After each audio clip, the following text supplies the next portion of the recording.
Hey everyone, welcome to the RotoGrinders Morning Grind podcast. I'm your host, Stevietpfl. It's Wednesday. It's November 8th. It is 2023. We have 14 basketball games to talk about here on today's podcast. I wish it was a typo. I wish I said it wrong. I didn't. It's 14 games. Joined today by my buddy Keith Eys819. Keith, we had Tuesday off for NBA purposes. That was kind of nice. But now we're back with 14 games. 12 games Monday, 14 games Wednesday. All right, NBA, I'm already over it. Let's spread them out. We got to spread these games out. Just 8 to 10 is just such a sweet spot. I hate these 14-game slates. Yeah, this is going to be a brutal one. There's going to be no shortage of value, no shortage of options. So it's going to be difficult to sort through. We'll see what kind of injury news breaks throughout the day. But, yeah, I agree. The scheduling is really not great for DFS. It's too much on Wednesday, and there's nothing on Thursday, which is I wish they would just split them up. I don't know why they don't, but we'll go through it. We'll break it down. We might need an intermission here, a halftime, something like that. But this is going to be a marathon.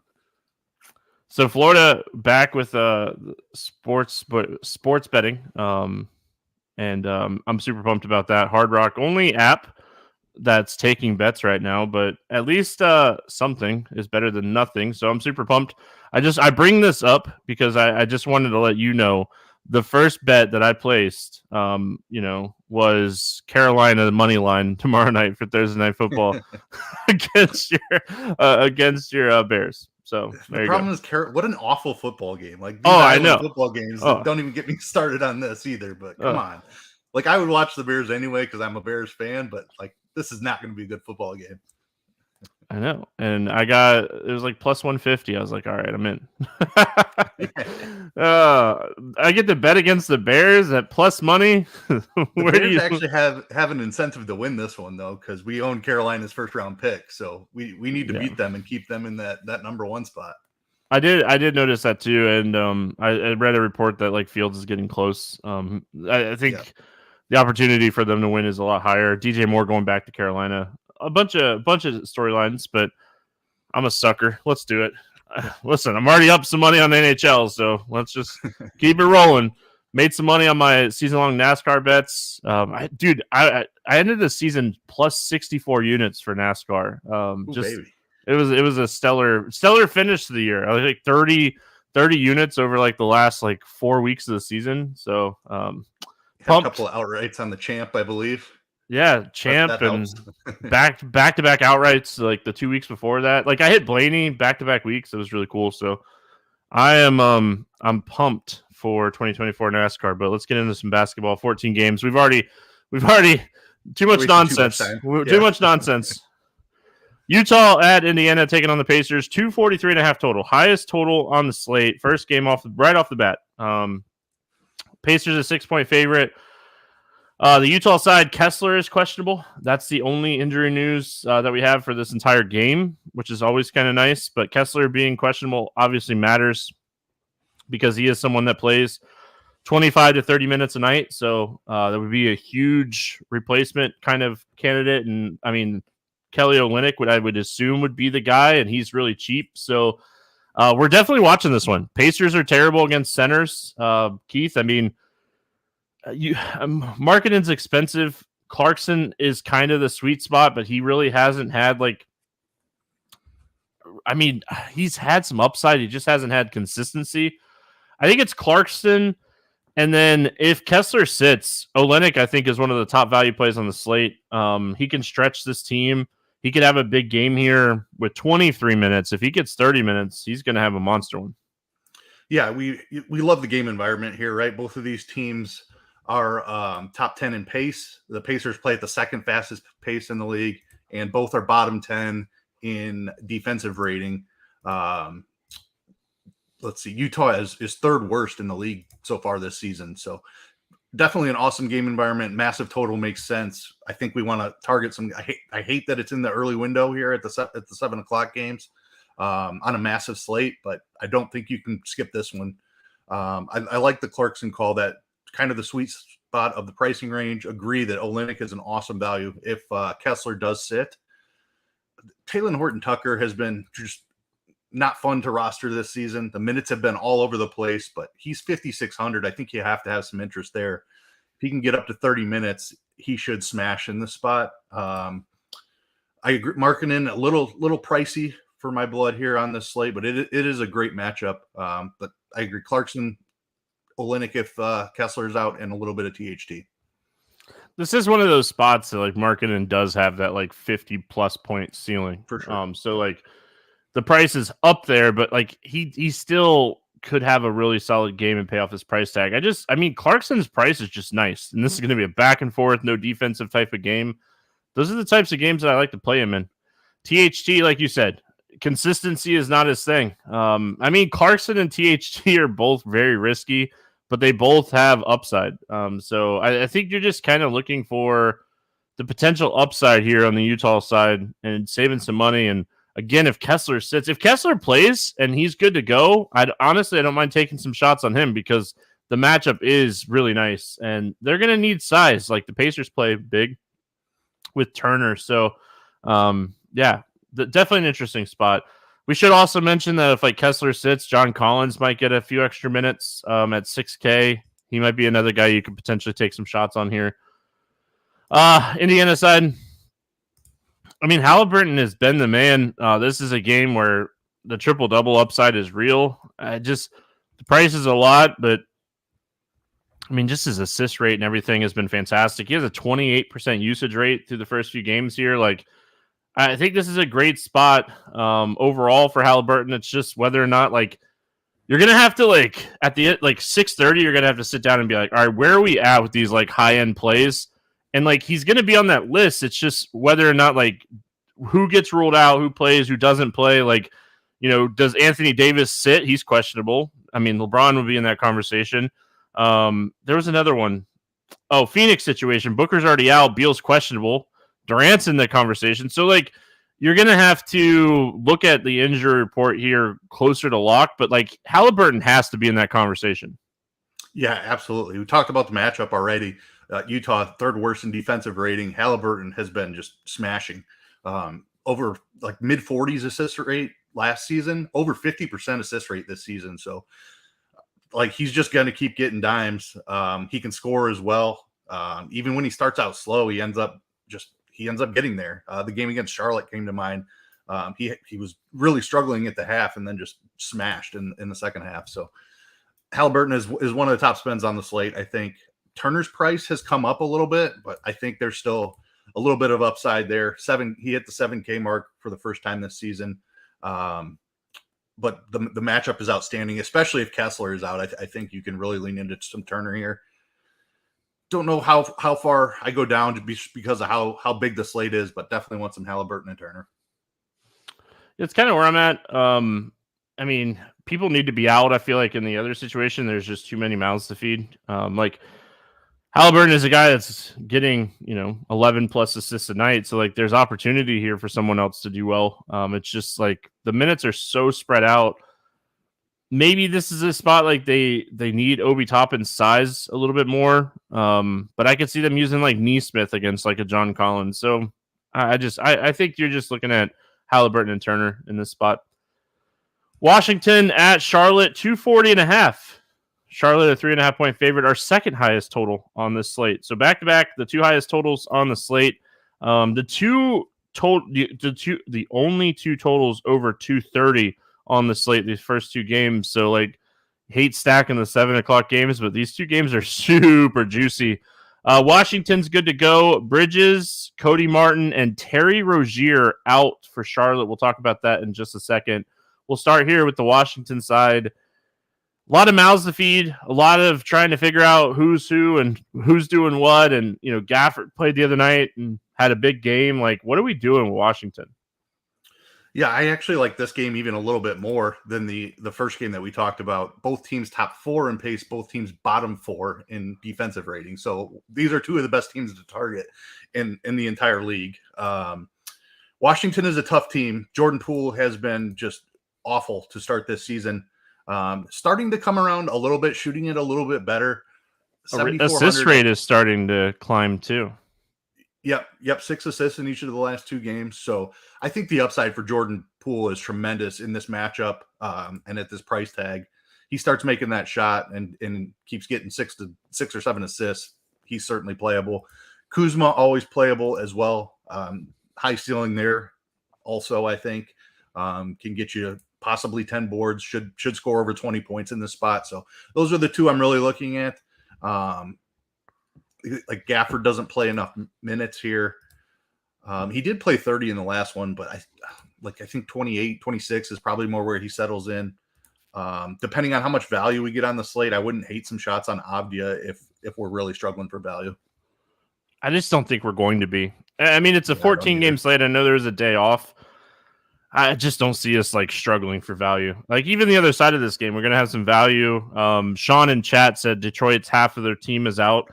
There's like 4 teams on my notebook in front of me right here that filled up a hole across the sheet on like injury reports. So like we have value, whether or not it's good value or not, that's to be determined.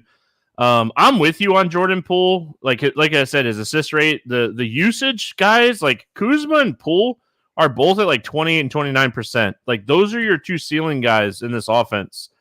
This is going to be a high scoring game. I think both of these guys are fantastic. Very high on Kuzma in this spot. I think that he's someone you're definitely looking at for like points. If you're in the betting market, I think his point prop is super interesting. I was looking to see if it was up yet. It doesn't look like it's out yet. But that's one of, it's at 22.5 over more. I'm taking it right now.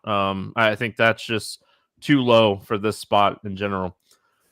All right, Charlotte side of things, no Terry Rozier, huge. Terry Rozier is not only a guy that gets usage, but he's putting up 15-plus shots on most nights, sometimes in the 20s. I mean, this is a guy that plays 38 minutes almost every game, like in that range. So, big injury replacement.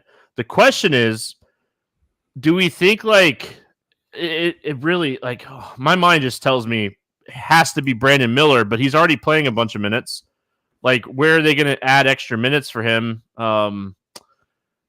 Martin's out as well. Like, do we really think it's going to be like a Theo Maledon? Do we think Gordon Hayward gets extended maybe a few extra minutes? Do they really want to play him like 38 minutes? Like, this is where I was like struggling to like, and not to overlook anything. Lonzo Ball is in a phenomenal spot. He's one of the top spend ups on the slate. LaMelo Ball. Yeah. One of the top spend ups on the slate. But like who is getting that extra role? Like that's what I'm trying to figure out. Yeah, so this actually happened, I believe it was Sunday, and they did start Brandon Miller, and he did play 36 minutes, but we saw the usage rate go way, way down, which makes sense. Like when you're the top scorer on the second unit compared to playing next to LaMelo Ball and Gordon Hayward, who's going to take shots, and PJ Washington, who's going to shoot. Like, so I actually like it better if Brandon Miller comes off the bench, just because I think he would have more usage in that spot. He probably starts again. He's in play just because he's going to have 30 minutes. He's 5,800. LaMelo is one of the top plays on the entire slate. I think you need to be looking very closely at Gordon Hayward and PJ Washington as well. Just everybody's ceiling gets raised here with Rozier out. You talked about his big usage rate. There's going to be more shots for these secondary players. Even Mark Williams, I think you can take some shots on at 6,100. Minutes are a little bit all over the place, but he has potential to play 30. Charlotte, probably the highest exposure team of the slate for me. You know what's interesting? So I pulled up Game Flow really quick to look at Sunday's game with no Rozier. They checked out PJ Washington and LaMelo Ball early in the first quarter, like a 5-minute stint. And Brandon Miller actually had really good like looks. He just had a bad shooting game. So maybe he's worth taking some shots on here, even if he does start, and like that role might be like, because if he's on the floor with like Mark Williams, Gordon Hayward, it was Theo Maledon and JT Thor that he was on the floor with when they did that, like, and they did it in the second half too, so it wasn't just the first half. So I mean, I don't know, because they closed with PJ Washington over Brandon Miller in the first half when the game was super competitive too. So overall, I think obviously I have a ton of interest in Ball. I kind of have some slight interest in PJ Washington. I wish he was a little bit cheaper. But yeah, I mean, I have interest in Miller. I have interest in Mark Williams as well. I think this is a really interesting spot for Mark Williams because I think he'll fly under the radar overall here for Charlotte. But honestly, I don't know if I'm getting to really any of the like cheap plays here. I don't think like they rolled their 4 or 5 guys out for 35 minutes and called it a day. And I don't see why they wouldn't do the same here. Good game to target, though. This is a good game. Yeah. Like, we start with 2 of the best games here. Yep. As far as good basketball, we got Boston at Philadelphia. 227 total here. Boston a 2-point favorite. No injury report for either one of these teams. I know if you look on DraftKings, White is questionable. He's probable to play. Go Boston first here, Keith. I mean, overall, fantastic basketball game. Should be extremely competitive. Should be like playoff type atmosphere type of game when these two teams play each other. What do you like here for Boston? Yeah, 2 of the better teams in the East should be a great matchup here. The problem is they both play pretty slow and they both play pretty good defense. So I don't know how heavily I'm going to target this game. I think you always have to have a little sprinkle of Tatum just because of his ceiling. I think he's low owned in this spot as well, so it shouldn't be too hard to get over the field. Jaylen Brown's price is coming up with Porzingis there. I'm just not sure he hits his ceiling as often as we saw last year. I think I'd lean to Porzingis in the Brown versus Porzingis. They're virtually the same price. Drew had a big game here recently. I think the ceiling is kind of limited for him as well. Like they're a really solid team. It's just hard to pick the guy that's going to go off each individual night. I'm not sure how much exposure I'm going to have for that reason. Massive slate, too many guys in great spots. So I think Tatum might be the only guy I get to. Yeah, so I think this is a really good spot for one of the wings to go off, whether it be Brown or Tatum. Philadelphia, that's where they've really struggled this season so far, is that like wing type of player. So I really do think like if you're like a 150 max person, I think getting exposure to both Tatum and Brown is how I would approach this slate. If you're like a 3-entry max player, I mean, I could see, maybe one team of each of these guys, because I really do think that there's ceiling for one of these wing type guys. But I mean, price wise, I'm with you. I like Drew. I think his price is phenomenal. Not the greatest spot in the world. I see one of the wing guys. That's really been like the weak point for Philadelphia so far this season is defending the wing, allowing 3-pointers from the wing. And it's like Brooklyn. Brooklyn, for as like good as Finney Smith is on defense, they've allowed the most 3-pointers to wings this season so far. So I would get exposure to Tatum and Brown. I like the price on Drew. I'm not touching the bench. It's a 14-game slate, and no. Done. Philadelphia side, I mean, very interested in Embiid in this spot. I always feel like these are the types of games that Embiid shows up and has those like monster, hey, I should be MVP type games. I think Maxi's a little pricey. Boston's no slouch on defense, so like it's not the greatest matchup in the world for Maxi. I think I just play Embiid. Tobias has been playing really solid here. I just think there's going to be better like options in this price range, and like until we see a consistent like 35 minutes a night from Oubre and like consistently scoring, I don't think we can go there. I think it's Embiid for me. Yeah, Embiid for me, I think definitely makes the most sense. Just coming off a massive performance against Washington, dropped 48 actual points. Don't expect that here against Boston, but the minutes are what he should have here. Could see him playing upwards of 35, 36 minutes in this spot against Boston. It's a game that Philly wants to win. Like they're trying to make sure that everyone knows they're still competitive and they belong at the top of the Eastern Conference here. Boston, obviously a close rival, but without Harden, I think they are going to want to prove something in this spot. So Embiid should play a bunch, and the ceiling is massive, even in the slower pace matchup. I'm not all that interested in anything else. Oubre, like you said, since jumping into the starting lineup, just didn't quite look like he had the same role as he did off the bench. So it's probably Embiid only for me here. I don't see a ton of upside outside of Embiid. That's my problem. Like Maxi, I think he has upside. I just don't know what it is at 8,200 on DraftKings. All right, Clippers at Brooklyn, 228 total. Clippers a 4-point favorite. Plumlee is out for the Clippers, and Claxton out for Brooklyn. Cam Johnson doubtful. Clippers first here, mess. I think that's the best way to put it. is just a mess. George, Harden, Kawhi, Westbrook, everyone's fighting for shots in Harden's first game. He only got 9 of them, but he played 31 minutes, and I think that's enough minutes where it really, I mean, Paul George had, 27, and Kawhi was under 30. I just, again, like Westbrook still played minutes, but just no production with all 4 of these guys playing. If anything here, I don't even know if this is necessarily the play, but like if anything, Zubac might get 30 to 35 minutes here, just with like Plumlee out of this game. Like the minutes might be more secure for him, but I don't know if you're going to play Zubac on a 14-game slate.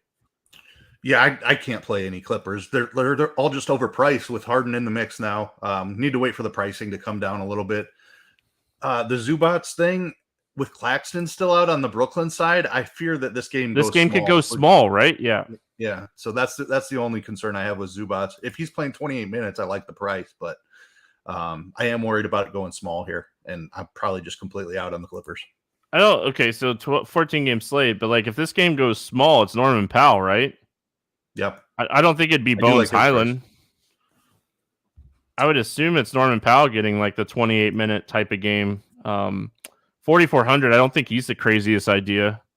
But again, like you're fighting with 4 shooters. like as much as like we don't want to like say Russell Westbrook's like a shooter, he's gonna shoot too, the ball hog too. Oh, what a terrible team. This team's not gonna play any defense. This team is not gonna play any defense whatsoever. Oh, all right. Brooklyn side of this game. Hey, the no defense Clippers. That's what we should call them this year because they're not playing any defense. Like, where are they at in defensive rating right now? They are Clippers. Why can't I read? Let's see here. Oh, they're 5th in defensive rating. Anyone who want to take bets on where they finish? I bet you they're bottom 10 by the All-Star break. Just saying. All right. I'm semi-joking, but not really. Brooklyn side of this game. I mean, another team that's kind of priced up a little bit. I mean, Dinwiddie, like, we're just waiting for that game. And I played him last time out against the Bucks. Waiting for it to happen. What are your thoughts here on Brooklyn? Yeah, I like the Dinwiddie call. And, I mean, you look at their guards on the other side, it's Harden and Westbrook. To your point about the Clippers not playing defense, like Kawhi and PG can still play some defense. But the 2 guards are not going to. So I like the Dinwiddie call. Bridges' price is a little hefty. Not the best game environment here. I think Finney Smith, just the way he's been playing, you can take some shots there. He's been seeing massive minutes, 37 in each of the last 2. So as long as Claxton remains out, he's playing a little bit of 5. So like you don't think of Finney Smith as a big producer, but he's been better here recently. And without Claxton, I like him at the 5. Don't think I'm doing anything else. Simmons' price is up. He's been playing great this year, but now that his price is adjusted, I'll probably sit it out until it comes back down a little bit. Yeah, and to the question in chat, Derek said Dinwiddie didn't play the 4th quarter in a tight game. Anyone know why? No. Like, because he closed the first half, right? He played his normal 9-minute rotation, and then he came back. So he played 15 first half minutes, and then like he played 8 minutes and never checked back in. So, and like they checked in like Lonnie Walker. They took Sharp or O'Neal off the floor and checked in Lonnie Walker. They've been closing like with Ben Simmons off the floor. They didn't do that. So I don't know if Brooklyn knows their rotations. To be fair, I mean, and I'm not joking. So I think like if you're looking for like minutes and ceiling, it's probably Cam Thomas because like his minutes have been uber consistent, and like I think he has the highest ceiling as far as minutes are concerned. If you're looking for like a defensive bump in this game, maybe Finney Smith has like a 35+ point fantasy game here, but yeah, I mean overall I don't hate this spot for Brooklyn. It's just you can't trust anything minutes wise. But we're also like Dinwiddie's price is priced that in now. Like he's priced down because the minutes are very all over the place at 6,300. Yeah. I mean, the rotation is always in flux with Brooklyn, and I agree with your point there that they're still trying to figure it out. So I think Dinwiddie has a very wide range of what he could play mid-20s again, or he could play mid-30s. Like there's an extremely wide range, but that we're okay with that for tournaments. Yeah, I mean, Lonnie Walker has been having some good games, and that doesn't help Dinwiddie. But I mean, Cam Thomas went bonkers the other night. He had like 45 actual points.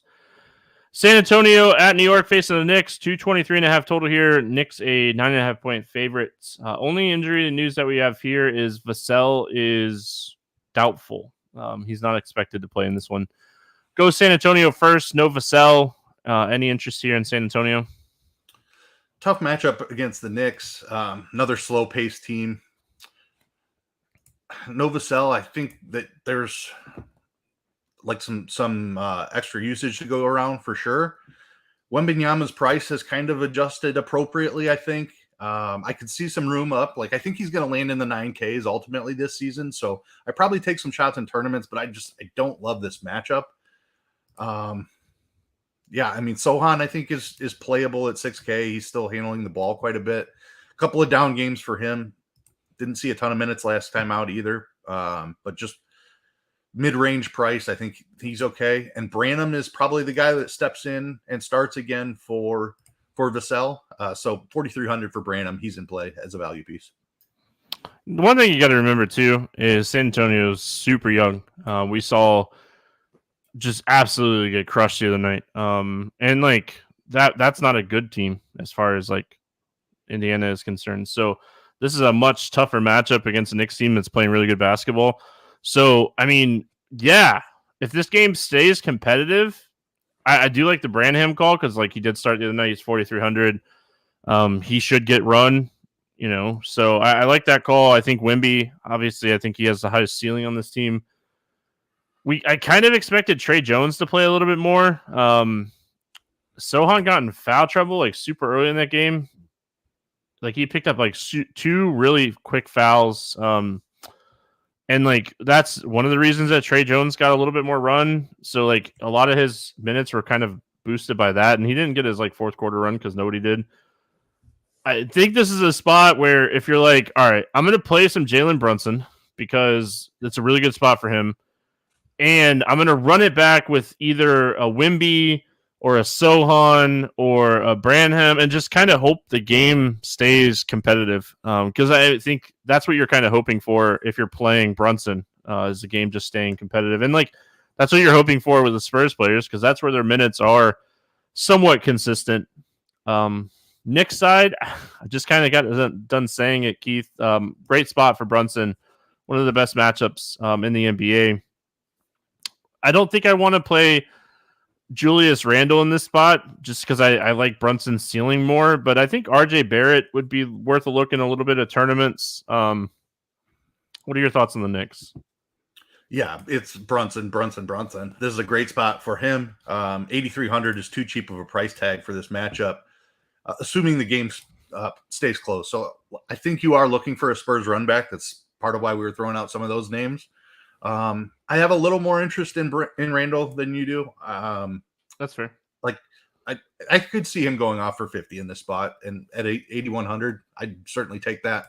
I don't know if I get the Barrett. Like I get it. It's a fantastic matchup, and I probably don't play more than one of these Knicks together. Like I think this is a one piece from each side type of game stack for me. I'd be full game stacking the first two games we talked about, but like I think this game the Spurs need to be able to keep up here. So you play one piece from each side. I think find the ceiling from the Knicks and the guy that's helping keep the game close for the Spurs. The only thing that I'll say is like if you are playing Brunson, you run it back with Wemby. You could go Branham too and make it like a little 2-1. Just because of Branham's price. That's the only thing I was going to point out. Yeah, moving on. We got Miami and Memphis, 219 total. Remember those games we had at 240? Miami a 1 point favorites. Caleb Martin out. Jovic out. Memphis. Adams, Clark, Morant, Rose, Tillman out. Concher doubtful. This is one of those teams that filled up the whole sheet. All right, Miami first.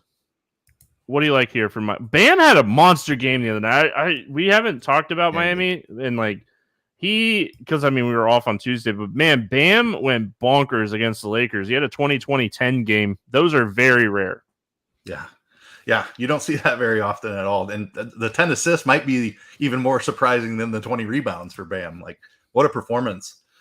Don't expect him to do that again, but I do think it's worth noting that Bam's usage has been higher than Butler's this season, which is not the way it has been in the past. So definitely something to keep an eye on here. Bam is the preferred target, I would think. Like, Jimmy's just not shooting enough.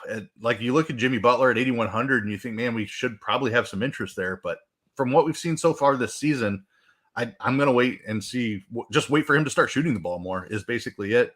Heroes in play, but don't love the game environment. I won't get to him much. And center is always a strong position. So, like, that's going to hurt my exposure to Bam as well. But I will have a sprinkle just because he's been shooting more this season and we just saw the ceiling.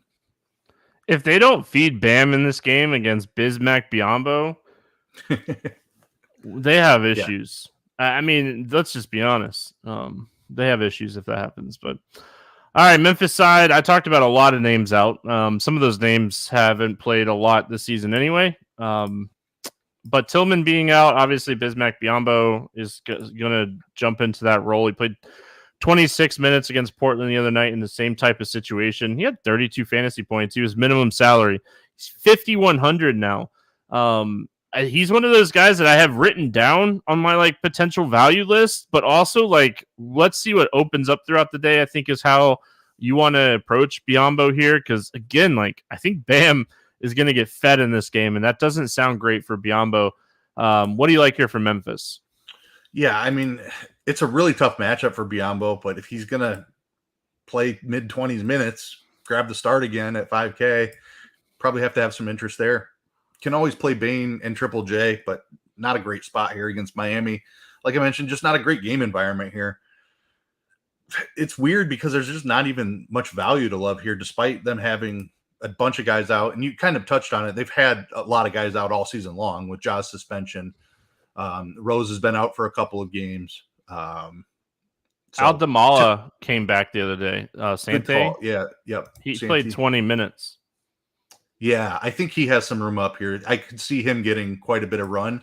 And they're really short in the front court now, especially with Tillman out again. Like, Tillman's the only new situation here. All of them might see some backup 5 minutes. Who else do they have? Kenny Lofton? Like, I think all of them are going to play. They cut Roddy's minutes big time on Monday or Sunday. Yeah, he started the game before that, and then Sunday was that weird situation where Tillman was initially started. He went from starting to ruled out, and it was all within like 5 minutes of lock. It was a disaster. I was on projections that day, and just nothing you can do when we don't get the news. But Biyombo went from being projected for like 2 minutes in garbage time to starting. Yeah. Keith messaged me, or we talked about it last week after the football party. He's like, dude, you can't put me on Monday podcast. I had him Sunday night, and he's like, you can't do that. And now I feel even better about moving him off of that slate. Oh, man. Yeah, so glad that I did that. Moving on, we got Phoenix at Chicago. We got some big injury news on this one, 221.5. Chicago, 1-point favorite. Chicago's injury report is clean. Beal is questionable. Booker is out. Lee is out for Phoenix. We'll start with them. I mean, Booker being out is huge. More than Beal, in my opinion. I think that Beal being questionable, I know he's getting close to playing. I don't even know what we'll see minutes-wise when he does come back here. I think this is a spot, again, we look at these top-end plays, who has that ceiling, who doesn't. Durant's going to have to be up there, I feel like. I also think that, like, Allen and Goodwin and Okaji, they're all okay here. What are your thoughts here on Phoenix? Yeah, it definitely depends on Beal, and I agree with you. Like, we're going to have to guess on his minutes. Like, they'll probably come out and say he'll have a minutes restriction, but I doubt they'll tell us it. Like, they're not going to say he's going to play 28 to 30 minutes. Like, they're just going to say he has a restriction. If I had to just take a wild guess right now, I'd say like 26 to 28 is probably the right range. I don't think he's getting over 30 in the spot. If he's out, I have a lot of interest here in Phoenix. Eric Gordon would become extremely interesting at 5,700. if Agreed. Beal is out. If he's in, then I don't know. It gets pretty tough because like he's going to take up enough usage while he's out there that everybody else is pretty much overpriced. But interest in Durant either way. I like that call. He's definitely going to be the alpha with Booker out. Should shoot a ton in the spot. Chicago's not great on defense. They do play really slow, which is not great. But Durant has ceiling for sure.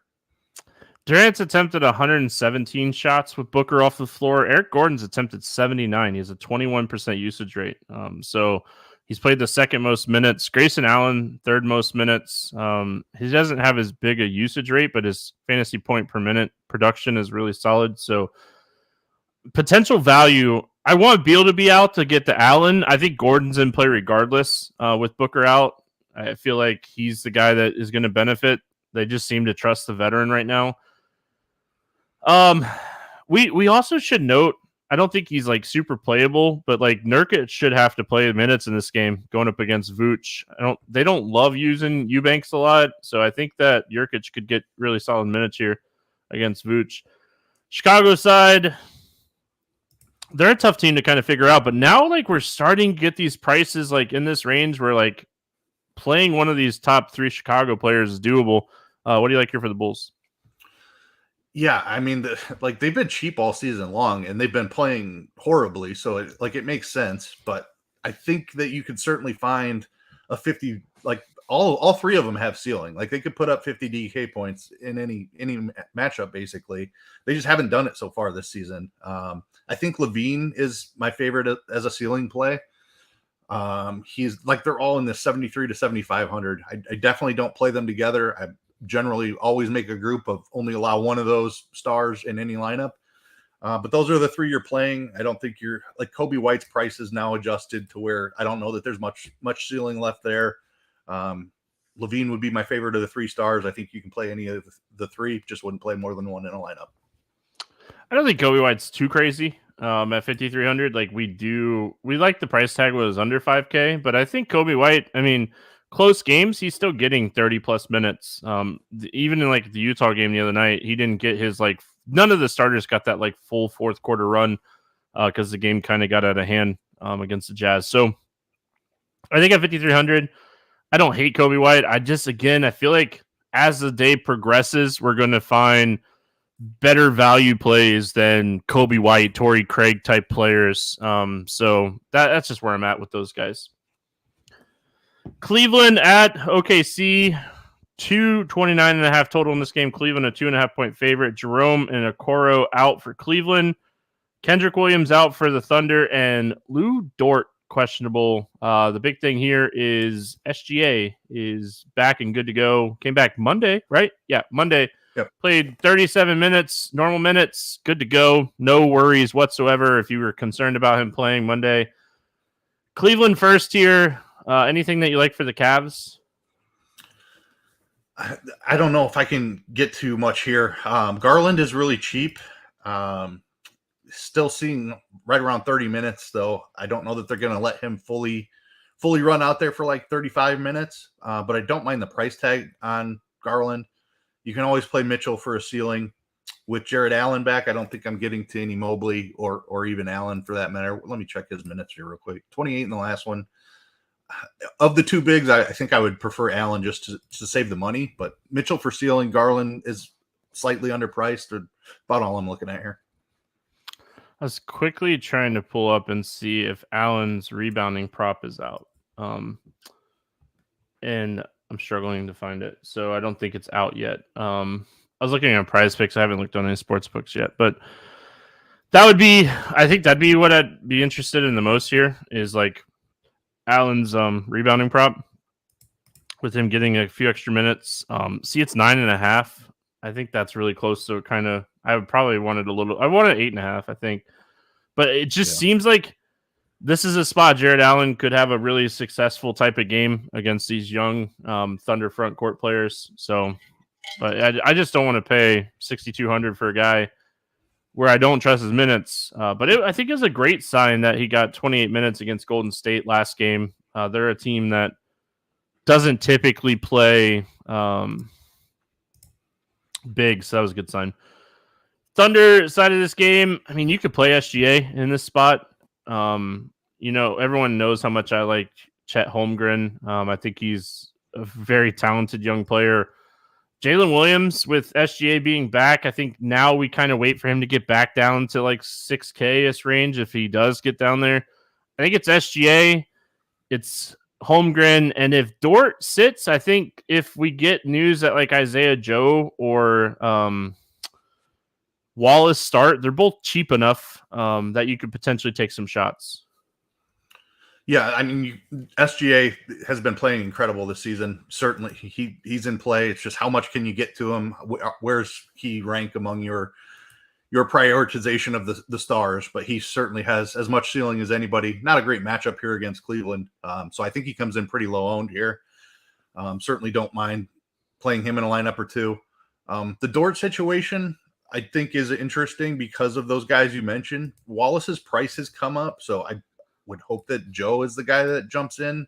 He can be frustrating to roster at times, but he certainly isn't afraid to shoot the ball.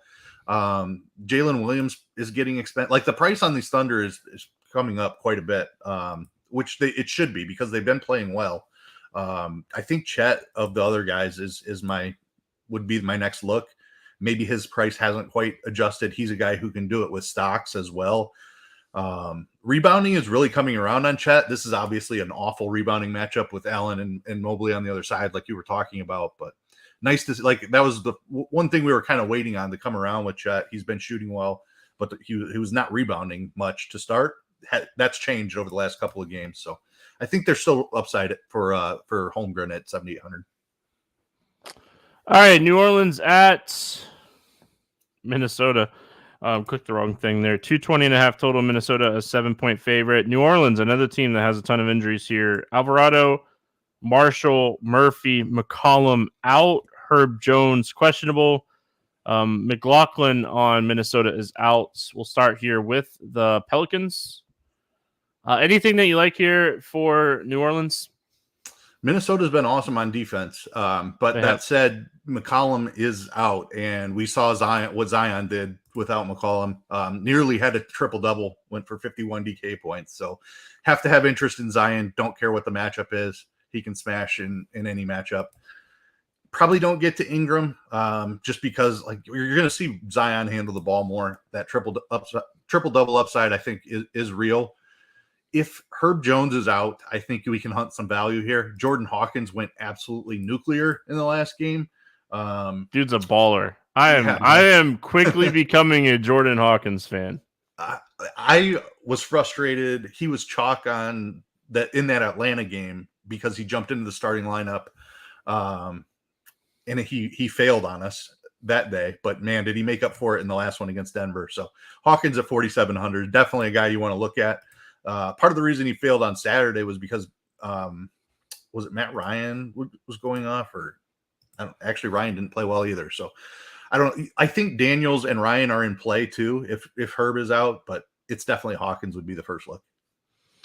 Yeah, I mean, I think Hawkins is playable regardless in this spot. Like you said, though, we have to respect Minnesota's defense. They have been phenomenal to start the season. As much as I mess with my Magic, I mean, they've been playing really good defense as well. So these two teams have been two of the best defensive teams to start the season. And I mean, if we look at just like fantasy production too, Minnesota is allowing like the least amount of fantasy points per game to opposing teams. And it's by like a large margin too. So just throwing that out there. Might be a spot we kind of just hope that maybe like this is a spot like Hawkins at 4,700 becomes like uber chalk, and we're just like, all right, maybe this is a spot we take, Jordan Hawkins off type of play. I don't hate that idea either, but again, like I'm a fan. Quickly became a fan of Jordan Hawkins. He's had some good games here recently. He had a good game Monday night. All right, Minnesota side. I mean, I know Prize Picks was doing like a taco with Anthony Edwards, so I got that like point projection more than a little while ago for him. But overall, like a team that I don't necessarily love in DFS. Talked about Gobert the other night. Dude, I got Gobert right, and he shot 2 for 11 from the free throw line. Like the extra extra 8 points would have been so fantastic. Anyway, man, gosh. Anyway, what are your thoughts here on Minnesota? Yeah, it's tough. I mean, with Towns and Edwards both there, like certainly either one of them could find a ceiling, but together they don't find it as often as you want them to. Ant would be my preferred play of those two, and that's where I'd look for ceiling. Naz Reid as a potential value play, just because he's such a big per minute producer. He's been seeing solid minutes too, mid or low 20s minutes basically most of the season. They're playing him a bunch next to one of Cat or Gobert, so nice that they've kind of slid him into the 4 spot while the other guy plays the 5, just to help get him on the court because he's really good when he's out there. So 4,600 for Naz would be the other place I'm looking. Yeah, I don't mind that call. I think that's a good call. And McLaughlin being out, like this dude's playing like 4 minutes a night. No, does not matter. What's for Detroit at Milwaukee? 227 total. Milwaukee, a 12-point favorite. Bogdanovich, Burks, Harris, Ivy, Livers, Morris out. Duren questionable. So everyone's ruled out night before except for Duren. Middleton going to get the night off for rest purposes, for injury management. Very smart choice. That's what it looks like. All right, half Detroit's team is out. We've already kind of talked about this. Tough matchup against Milwaukee, kind of. Milwaukee's not been playing great defense to start the season. Maybe this is a spot where you're like, all right, Cunningham's expensive. Maybe Sasser and Hayes and Stewart and Thompson are the plays here for Detroit. Because, I mean, if this game stays remotely close, these guys are all going to have to play big minutes. Yeah, I mean, I think this is your first look for value on the slate. You talked about Milwaukee's defense, and it makes sense. Like, Dame's up there in age now, and Drew was one of the best on-ball defenders in the league. So, like, that swap from Drew down to Dame, like, it makes sense why their defense has taken a step back. Giannis is still one of the best in the league, obviously, but I don't know. We'll have to see where Milwaukee's defensive rating ultimately lands, but definitely worth noting they have not been near the elite defensive team that we've seen over the past couple seasons. Agree. Like, I think you're just hunting value here. Asar Thompson is a guy I don't mind going mid-range with. He's been playing awesome this year. His rebounds have been incredible, and they're not slowing down. He's just been consistently grabbing 7 to 10 rebounds.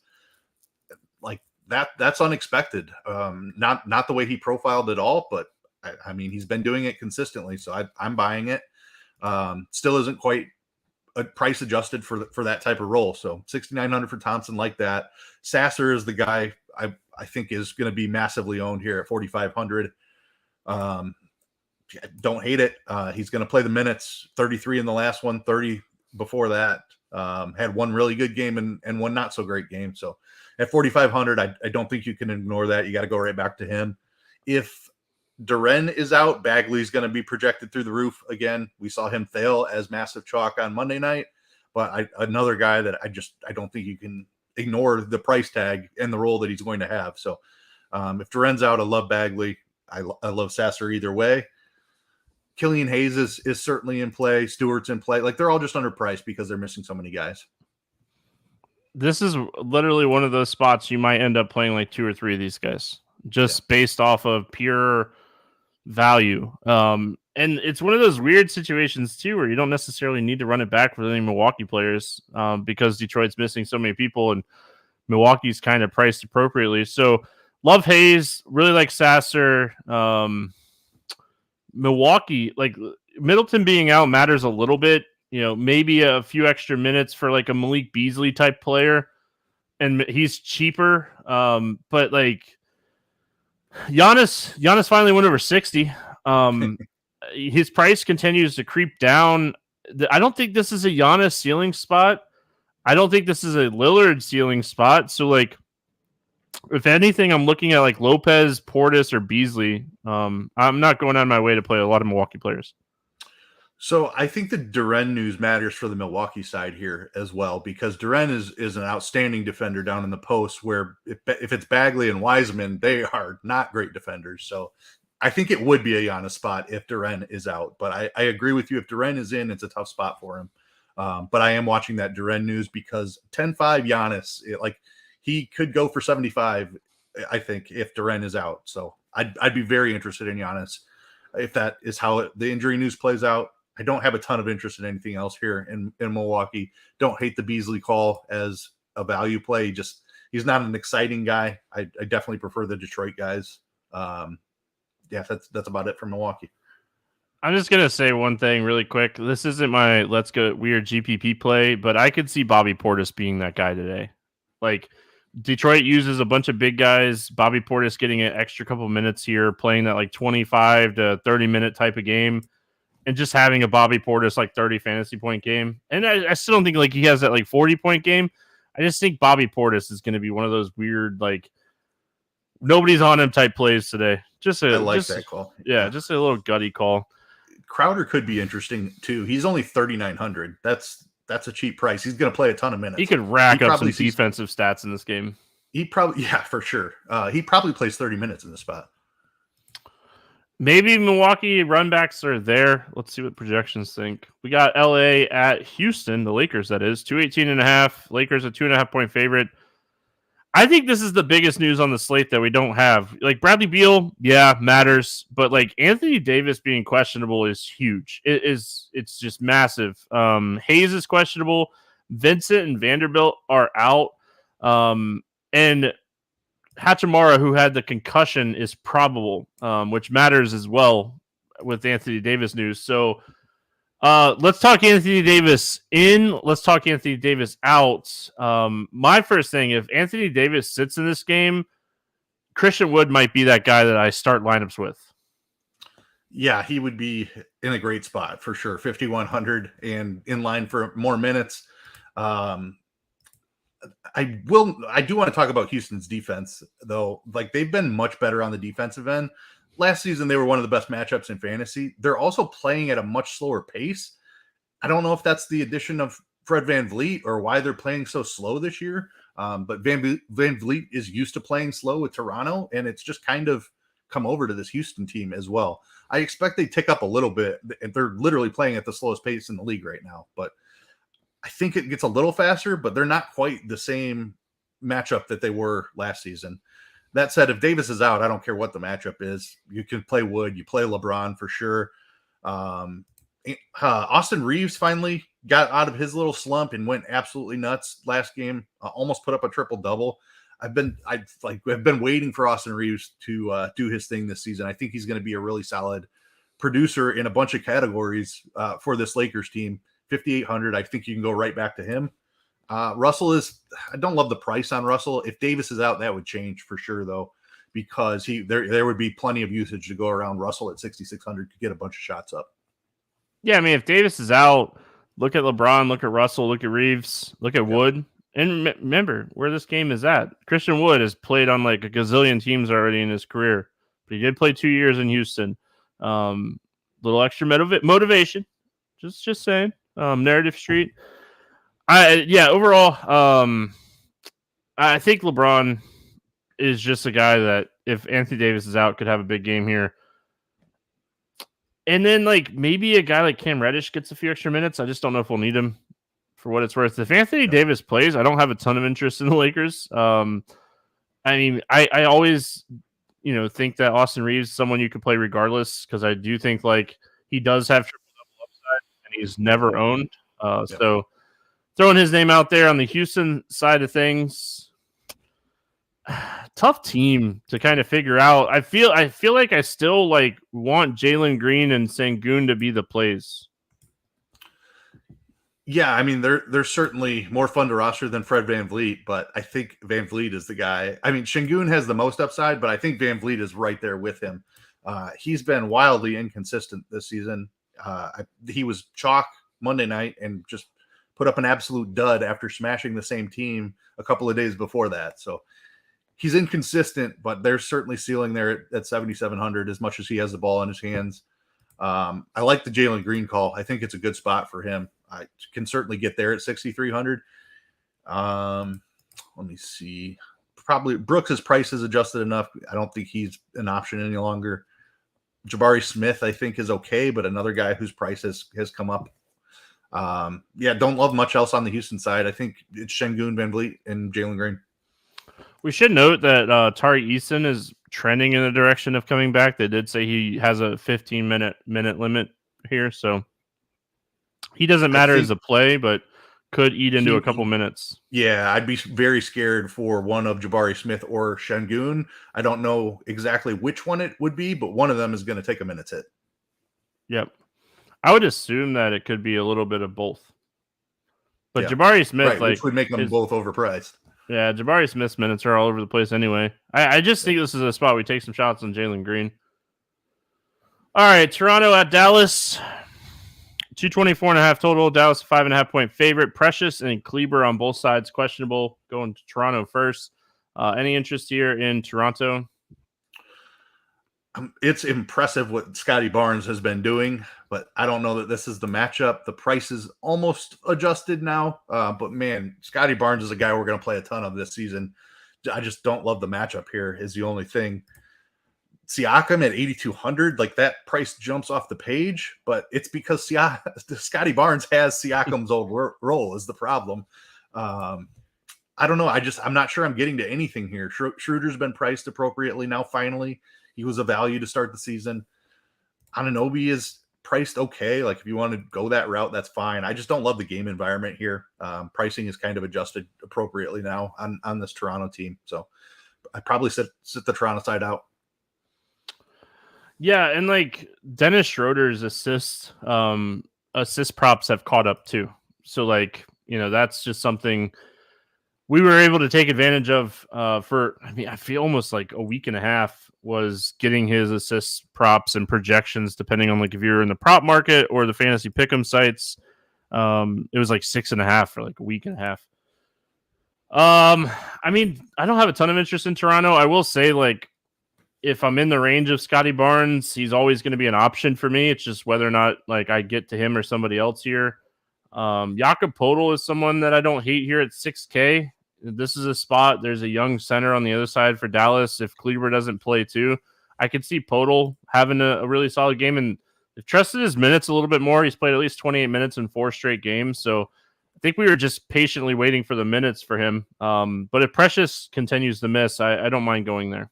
It is worth noting that Monday night I was asked about this, about whether Dallas would go small. They were playing Orlando, who was without Wendell Carter Jr. Right. And somebody asked me on Crunch Time or Grinders Live if I thought Goga would be in danger of losing minutes. And it turned out that kind of did happen. They only played Lively in 16 minutes in that game. It was foul trouble related more than rotation related, though. He had 5 fouls in that game. If that kind of happens again, I would be a little concerned about Poeltl's minutes, but I don't hate the call at all. If he's getting 28 minutes in the spot, Lively is a better defender than what they've rolled out in the past, but he's still a young guy, and Poeltl should have his way with him.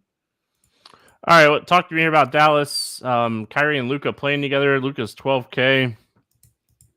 I mean, tough ask. You can't really look at the last game because my Magic are just studs on defense. I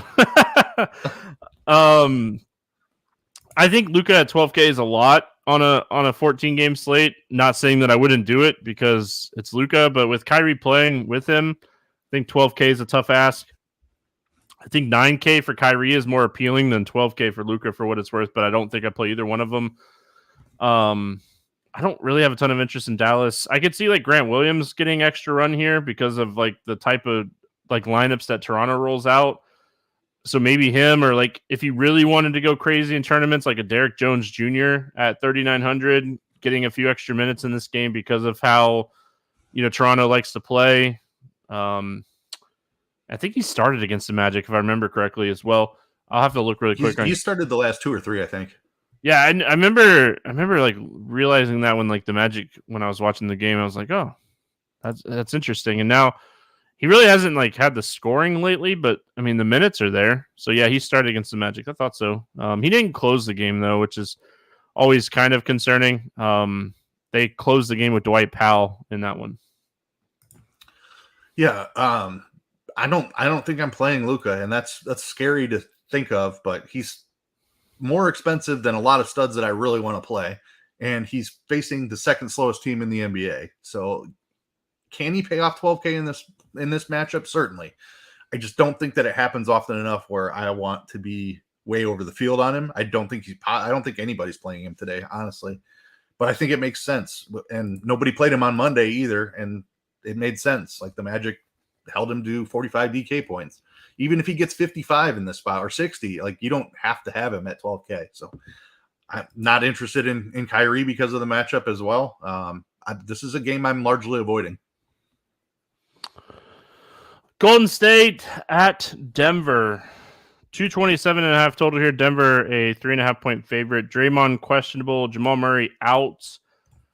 Let's talk Golden State side first. Draymond matters because Chris Paul's price has climbed back down a little bit. It's still a little bit higher than I think we want it to be. But if he's out, Chris Paul definitely benefits the most. What are your thoughts here on the Warriors? If Draymond is in, I don't have a ton of interest. You can always play some Steph, but if you're doing the Steph Jokic stack, you're going to be hunting. You're going to need some value real quick. So I Detroit stack, baby. Yeah, there you go. I probably end up like if Draymond's out, then I love the Paul call, and I think that's just a beautiful run back for your Jokic stuff.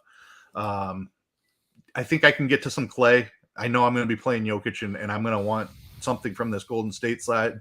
So if Draymond in, it's probably Clay. Draymond out, it's Chris Paul. I think you can take a shot on some Kuminga if Draymond is out as well. Man, Wiggins is cheap, but he has been awful this season. I don't think I can do it until we see him play a little bit better. Yeah, the price. I've mentioned it a couple times. The price is so appealing. It just hasn't done anything, and his minutes have been cut. So maybe like if Draymond sits, they need Wiggins to play like a more pivotal role here, and like he gets a few extra minutes. But I mean, I don't know if you can trust it. If Draymond sits here, I think you could potentially take some shots on Kuminga in large field tournaments as a lower owned value play. But I don't have a ton of interest in the Warriors. I do have a ton of interest in Denver, though. I talked about it on, I think it was Monday. With Jamal Murray being out, we should see Aaron Gordon rebound more. Well, guess what? I'm going to give you my morning grind rebound prop right now. Aaron Gordon is at 6.5. Just take advantage of this right now. His rebounding rate goes through the roof when Jamal Murray is off the floor. And again, Jokic is going to have the ball in his hands more. Aaron Gordon should continue to rebound really well. Michael Porter Jr. showed up and played basketball the other night. That was really good to see because he has uber amount of talent. And Jokic, man, I mean, took 24 shots, 14 rebounds, 12 assists, was just diamond. He was just giving out dimes. Like Denver again. I want to try to find that run back option. I don't think I have to, but yeah, I mean, I like Denver a lot. Well, part of the reason I want to find run backs is because I want to play at least two of these guys, and that's for the exact reasons that you just hammered. MPJ played awesome. Aaron Gordon played awesome. So it's not just Jokic. Like lock in the Jokic triple-double. That's more than likely happening. And then you've got MPJ and Gordon in better roles as well. More usage, more rebounding because Jokic is away from the basket a little bit more. It's an awesome spot for those three guys. And if I'm playing two or three of them, then I definitely want a Golden State guy on the other side. But Jokic will be one of my highest owned guys on the slate. I do think he is totally worth that near 12K price tag. Another part of the reason that I just don't have interest in Luka on this slate. But Denver in a great spot. Without Murray, everybody sees a nice little bump here. Yeah, I think the top end players between like Jokic, Embiid, Durant, Tatum, SGA. One of the reasons that I don't think you have to get to Luka today. Like Luka and Kyrie both healthy. Give me one of these guys in the other situation. And like Jokic is just going to have the ball in his hands so much that I think he has to be the top spend up on the slate. And for everyone that was worried or that played Reggie Jackson, I don't think he plays more than 25 minutes. He didn't get the last 2 minutes of the game, but none of the starters did. And he still only played 24 minutes. They used Braun, Gillespie a little bit. Oh, Julian Strother. I wanted to mention him. His usage rate off the bench the other night was massive. I don't know if it keeps up, but he played 19 minutes and his usage rate was through the roof. He just controlled everything and put up a ton of shots with the second unit. So I don't know if he can stay and shoot make 5 threes again, but he's minimum salary, and I think he plays 20 close minutes, like 20-ish minutes again. So somebody who was forced to pay attention to the preseason NBA, I'm telling this kid's legit. He was balling in the preseason just like this. He can absolutely score the basketball. So I think that's an awesome get weird GPP play. Yeah, well, it might already be written down, so don't. I wasn't even gonna bring him up, but I was gonna bring up everything I just said during the game, but whatever. I won't steal it from you, but I absolutely love the call. No, I mean, like, the minutes, the fact that they gave him 20 minutes the other night was a good sign. The fact that he didn't play garbage time, I think, is a good sign. That means they definitely, respect his role. So I think this is a spot. If he plays 20 minutes and you get like that 25 point plus, and he's going to have to do it all in points. He was just out there shooting. Like, he ain't going for rebounds, he's shooting. So it's very, very risky. But yeah, he's an interesting play today. Portland at Sacramento, 220.5 total. Sacramento, an 8.5 point favorites. The injury report is really weird because neither team had submitted their injury report yet. We know that Fox is not going to play. We know Scoot Henderson is not going to play. Those are the two big ones anyway. And we know that Robert Williams is going to miss extended time as well. So we know those three injuries. Going to Portland first. Nobody behind DeAndre Ayton anymore. I mean, Jabari Walker is there. I don't think they want to play him a ton of minutes. I don't necessarily hate this spot for DeAndre Ayton playing 35-plus minutes. I think this is a spot he could go for like 40-plus fantasy points, kind of under the radar here at the last game of the night. Yeah, I like that call. The prices have come up a little bit on Sharp. He's a guy we've been playing a ton here recently without Scoot and without Simons. He's still very playable. Brogdon's still very playable as well. But with both of those guys getting insane price bumps, not insane, justified price bumps, I would say, for their roles without Scoot and Simons. The Ayton pivot looks really good because while he's gotten a little bump, it's not up like 1,500 like the other guys. He's up more like 500. So 7K Ayton, I can get behind that. Like that call. Sharp and Brogdon certainly have massive ceiling still. I think those are the plays that you're looking to. Jeremy Grant's in play as well. Not a guy that I roster a ton, but he's been playing a ton of minutes here with the injuries they're dealing with. Yeah, I mean, I think Portland with the injuries, like their role, the minutes are very condensed right now. So like getting exposure to these guys makes sense. It's just the pricing is starting to catch up. So I think that's kind of where I'm at with this team. I do, like I said, though, I think this is a fantastic spot for DeAndre Ayton. He would be the guy that I have circled for Portland. Like, again, we talk about like pivoting. If you know you're way behind going in the late game, you have Jokic and you need to pivot and just say, I'm going to pivot and have a 2v2, get off the Denver chalk and say, I'm going to play Ayton and somebody else, type of thing. So it doesn't always work out, but when it does, it's nice because you thought you were going to lose anyway. And you can't make up when you're got two chalky guys sitting there usually. Sacramento side of this game, with Fox being out, we want some production. The production just hasn't come. You talked about how good Houston's been on defense, so like we do have to like factor that into the last game. But like the minutes are all over the place. Mitchell's starting. I think he would be the guy. If you're taking shots, he would be the guy. But I feel like Monk has a higher upside. He's 6K now. Like the price tag's tough. Keegan Murray can't shoot anything right now, and Sabonis is 10K, and he just doesn't even come close to like these other guys in this price range. So I'm just struggling to play anything here from Sacramento. I mean, Sabonis is in play just because of the ceiling. He doesn't get the bump that you want him to when Fox is out, though. It's really frustrating. I mean, I think it's got to be because of the pick and roll stuff that they do. Just gets him open looks, but you want Sabonis to be better than he is without Fox. That's for sure. Monk is a guy I played a ton on Monday night. Didn't work. I probably sprinkle him back in here. They scored 97 points, and he's a guy I think they're going to look to be a scorer in this spot. Without Fox, like Murray struggling with his shot, they need points from somebody, and I think Monk is a guy that can give it to him. I don't love the price. He doesn't do a ton peripherally. He'll get you some assists at times, but doesn't rebound much, doesn't play much defense. So I don't know. I think he can score 20, 25 actual points in this spot. I think he can get there at 6K, but it's a risky proposition for sure. Mitchell doesn't do enough for me now that he's 4,800. If he was 3,800, I'd be interested. 4,800, probably don't get there. I'm going to keep playing Murray. I believe in the talent. He did finally make 2 threes at least after being 1 for 15 in the 2 games before that. So maybe it's starting to come together for him. Like, this is a guy he's going to keep chucking. They've requested that he keeps chucking. So he's going to get the shot dialed in. He was a guy that shot awesome from behind the line, the 3-point line last season. It'll come back eventually. I'm going to keep playing him until it does and the price adjusts for it. All right, Mr. Preseason Man.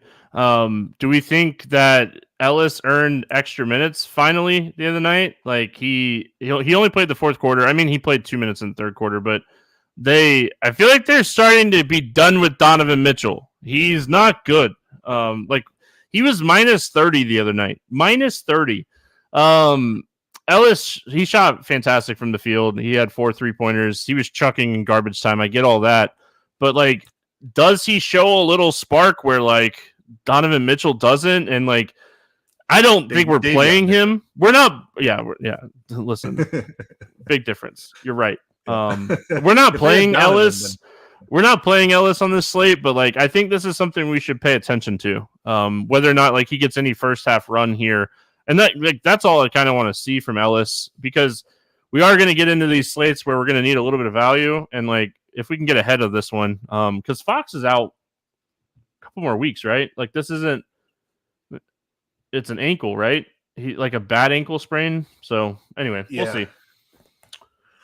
Yeah, interesting call. I mean, I think that's very similar to your Strother call, like just a guy that can score a ton. I have no idea what they're going to do. I agree. We saw Davion fail in this spot without Fox a lot last year also. It's not like this is a new thing where Mitchell gets an opportunity and he just doesn't do anything with it.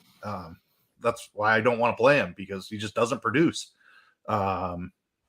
If Ellis ran into 20 minutes here, man, he could smash at 3K. So come on, coach, start him. Yeah, he deserves to start over Mitchell. Let's go.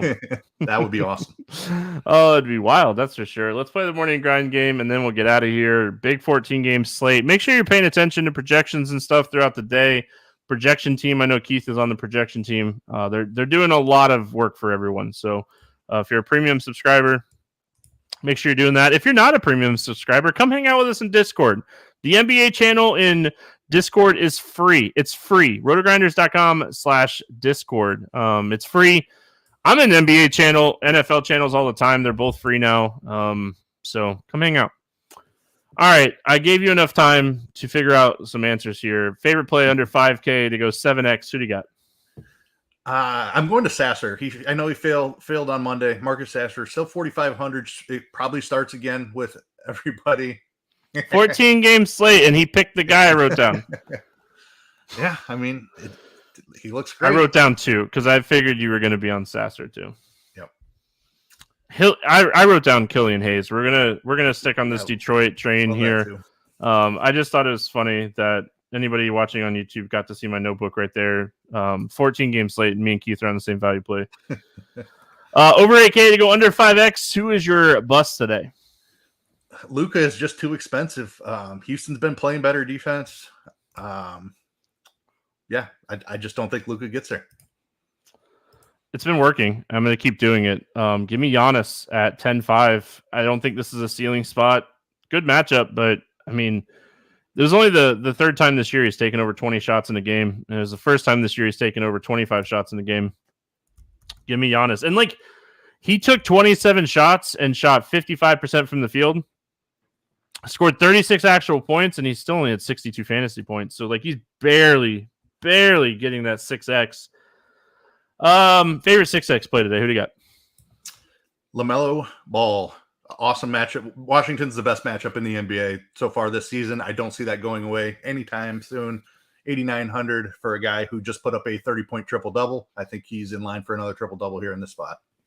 I was going to say Jokic, but that's not fun. Let's go off the board a little bit with this one. Let's go Jalen Brunson. I think this is a fantastic spot today for Jalen Brunson. Love that. Let's get weird GPP play of the day. I like Naz Reid. I don't think he's going to get ownership with all the Detroit value that we have. He's kind of in that same low 4K price range as all of them. I think it's a good spot for him. You can run it back with some of that New Orleans value with McCollum out. So I'll have a good amount of Naz. Hopefully he doesn't get too popular. I already said mine. 31% usage rate the other night for Julian Strawther off the bench was just absolutely chucking. No reason that he shouldn't do it again. If he gets hot, it could easily work out. If it doesn't, he crashes and burns. But at minimum salary on a 14-game slate, if he gets hot, he could be a huge difference maker in tournaments. So that's what I always like to look for on these big slates. Let's roll it out there. Let's get to the betting portion. A prop or a bet that you like, or a fantasy pick and play. What do you got for us? A guy that I've been going to a bunch because I don't think the books have adjusted to his role yet. Scotty Barnes, over or more than 34.5 points, rebounds, assists. Guy has put up at least 34 in each of his last 5 games. He's been in that 37, 38, 40 range in all these games as well. He's handling the ball a ton. Don't love the matchup for DFS, but I think he can get over 34.5 points, rebounds, assists. I'm going to keep riding it. I already said it. I absolutely love this one. Aaron Gordon, more than 7 rebounds on Prize Picks, but if you're on the sports books, it's about minus 130 for 6.5. So however you partake in a player projection, I like Aaron Gordon more than 7 rebounds. I think the number's too low with Murray out. We're going to see this adjust. I also like Kuzma over 22.5 points. So, Keith, any final thoughts before we get out of here? It's going to be a monster. Lots of decisions to make. We'll see what kind of injury news we get and how crazy it gets. But we got this one in under 90 minutes. That was kind of where I was having this one projected with so many games. But nice, quick, swift show. Yeah, I mean, listen, when we get a 14-game basketball slate and it's under 90 minutes, we won. We're going to take that back tomorrow with Keith again. We're going to talk NFL week 9? 9? Yeah, I think it's week 9. Is it 10? Isn't it? Is it week 10? It's 10. I think it's 10. All right. I'm looking now because did I write down the wrong thing last week? I did. All right. Whatever. We'll be back talking football tomorrow because there's only 2 NBA games. We're going to skip NBA on Thursday, talk NFL. We'll be back with NBA on Friday. I think it's a 10-game slate for the in-season tournament. So hope everyone has a fantastic Wednesday. Thanks for hanging out with us live on YouTube. If you haven't already, subscribe to the RotoGrinders Morning Grind YouTube page. We're trying to get to 1,000 by the end of the year. We're getting close. We're like 800 something. I don't know.